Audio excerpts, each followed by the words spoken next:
Magali Berda a-t-elle démissionné de Shona Evans? Nabil El Moudni dévoile les raisons.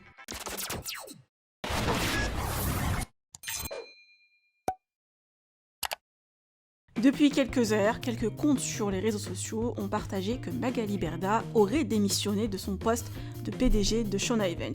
Des preuves et documents administratifs qui ont été publiés pour prouver cela, comme vous pouvez le voir. Alors, est-ce que cette info est vraie et pour quelles raisons? Nabil El Moudni confirme et dévoile toute l'histoire. Que pensez-vous de cette info? Vous pouvez partager vos avis en commentaire et n'oubliez pas de liker la vidéo et de vous abonner à la chaîne. Aujourd'hui, je voulais vous rappeler une story que j'ai faite il y a quelques temps. Vous allez comprendre pourquoi. Donc, il y a quelques temps de ça, il y a quelques mois maintenant, je vous avais expliqué que bien avant que je sois sur les réseaux sociaux, j'avais commencé à travailler un petit peu avec Magali Berda. Et lors de mon entretien, donc elle m'avait fixé un rendez-vous à l'agence sur Paris.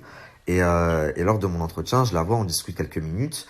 Et elle m'avait dit au préalable, tu vas avoir ton entretien avec Hugues Dangy, c'est mon directeur commercial.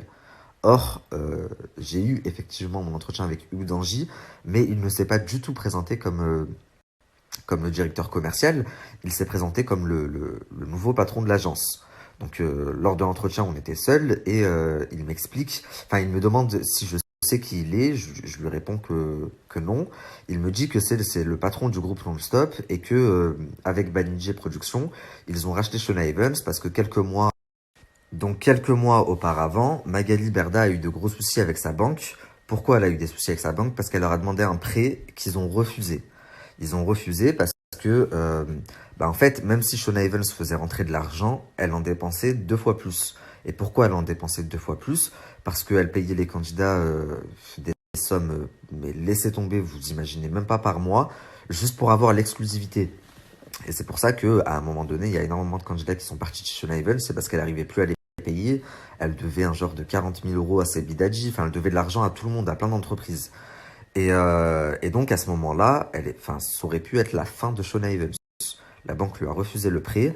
Et Hugues Dangy, qui est le patron du groupe Non-Stop, et Banijé Productions ont racheté des parts de Shona Evans, ce qui lui a permis de se relever et de payer tout ce qu'elle devait. Donc, il me fait très clairement comprendre que lui, ainsi que Banijé Productions, sont les nouveaux patrons de Shona Evans, que c'est eux qui ont décidé de tout restructurer parce que l'agence avait très bien commencé, mais qu'elle était en train de se casser la gueule. C'est pour ça que l'agence à Juan-les-Pins de Magali Berda a fermé et qu'ils ont dû ouvrir sur Paris. D'ailleurs, maintenant, elle est dans le même immeuble que Banijé Productions, que Non-Stop. En fait, si vous préférez, au 2e étage, il y a Shona Evans, au 3e étage, il y a Non-Stop People, au 4e étage, il y a Non-Stop Productions. Tout le bâtiment, c'est le groupe Non-Stop. Donc je lui dis ok, très bien, et du coup j'essaie de savoir un peu Magali c'est quoi son rôle, puisque apparemment elle n'est plus patronne, et il m'explique qu'elle a toujours des parts et que ils ont toujours besoin de Magali Berda, parce que lui, à part Nabila, il connaît personne, et que Magali Berda, elle fait le lien entre les candidats et l'agence. Donc ça là, cette petite anecdote, je vous l'avais racontée au moment, rappelez-vous, où elle avait fait sa masterclass. Je vous avais dit, mais je comprends pas, elle est même pas légitime pour faire une masterclass, mais il y a des gens qui sont beaucoup plus légitimes qu'elle, sachant que Shona Evans ne lui appartient même plus. Et je vous avais raconté cette histoire. Suite à ça, elle a répondu, entre guillemets, en mettant un article qui disait qu'elle rachetait 17%, il me semble, des parts de Shona Evans. Rappelez-vous, je vous l'avais mis. Et je vous avais dit que c'était très bizarre, enfin que c'était du jamais vu. Citez-moi un actionnaire qui va acheter des parts dans une entreprise et qui va les revendre même pas un an après à sa patronne, enfin à sa patronne initiale. C'est ridicule. À moins que, en général, quand un actionnaire revend ses parts, c'est que l'investissement n'était pas bon. Suite à ça, il y a quand même une minorité d'entre vous qui m'a envoyé des messages en me disant mais n'importe quoi, c'est toujours la patronne de chez Shona Evans, regarde, elle a acheté 17% des parts, il y a eu un article, donc elle est toujours patronne, elle est aussi PDG, il peut avoir plusieurs PDG, je suis complètement d'accord. Sauf que là, très récemment, il y a des documents qui sont sortis et qui vous prouvent que j'avais raison. Donc elle a démissionné, entre guillemets, on le connaît ce genre de démission, donc démission à l'amiable de son poste de PDG début janvier. Donc la famille, est-ce que vous comprenez mieux pourquoi est-ce qu'elle a passé son confinement à vous faire des lives avec des candidats de télé-réalité, prendre le maximum de followers? Pourquoi elle a passé son confinement collé à Maëva Guénem qui est en plein buzz? Pourquoi est-ce qu'elle s'est mise à vous faire des placements de produits?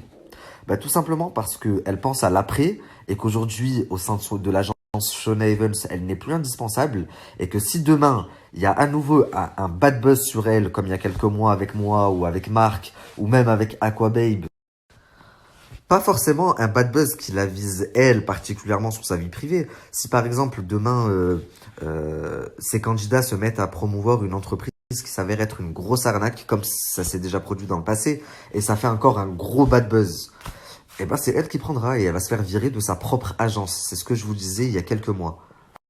Donc pour éviter de se retrouver dans ce genre de situation, bah, elle est maligne et elle pense à l'après. Et penser à l'après, c'est fructifier sa notoriété, puisque Shona Evans, elle ne l'a plus. Les candidats, entre guillemets, ne lui appartiennent plus. Donc elle se dit, je vais fructifier ma notoriété à moi. Et comment? Eh ben, en faisant de la télé-réalité, comme on l'a vu dans Les Princes et Princesses, en collant les candidats qui sont en plein buzz, comme avec Maëva Guénam, en faisant des lives Instagram pour récupérer le maximum de followers chez un tel candidat, et puis chez tel candidat, et puis chez tel candidat. Et ça lui permet du coup de faire des placements de produits et de montrer au grand patron qu'elle est rentable et qu'elle aussi elle fait des ventes. Enfin bref, quand je vous dis que rien ne sert de courir trop vite, il faut juste partir à point. Bah, là, l'exemple, il est juste magnifique. Si il y a un an de ça, quelqu'un lui avait dit à Magali Berda, elle ne l'aurait pas cru. Si quelqu'un lui avait dit que Wesley l'aurait surpassé de loin, qu'elle aurait dû obligatoirement s'arranger avec lui, parce qu'aujourd'hui, Wesley, il est toujours patron de son agence. Il a vendu son agence beaucoup plus cher que ce que Magali l'a vendu. Il a de plus en plus de gros candidats. Enfin bref, elle-même, Magali, elle a dû s'associer entre guillemets et travailler avec lui de peur de perdre plus de candidats. Elle avait perdu Jazz, elle avait perdu Guerrado, elle avait perdu Julien Bert. Enfin, tout le monde est en train de partir.